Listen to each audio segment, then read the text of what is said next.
In 2020, I married a man who claimed to be a pastor, a prophet. He also claimed that God told him that I was his wife. Around that time, I was broken, and this man seemed to come into my life at the right time.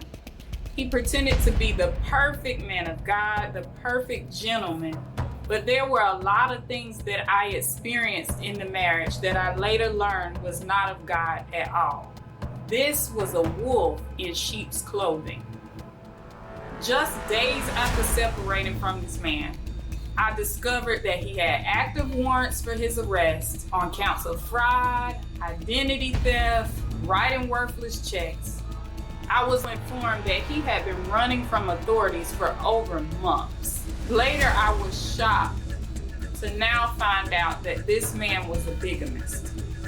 He illegally remarried while we were still married. Silence no more. In my book, The Counterfeit Spouse, I tell my story, but I also share lessons that I've learned having gone through that experience. I share knowledge and wisdom on how to be in right relationship with God, steps to healing from past hurt, how to follow the voice of God when you're uncertain about a potential spouse, how to renew your mind in the Word of God, how to guard your heart, and how to detect false prophets. My story is for those who may have been lied to, manipulated, and abused, whether in the church or in relationships in general. It's also for those who may not have gone through what I've gone through, but my hope is to provide wisdom on ways to prevent it.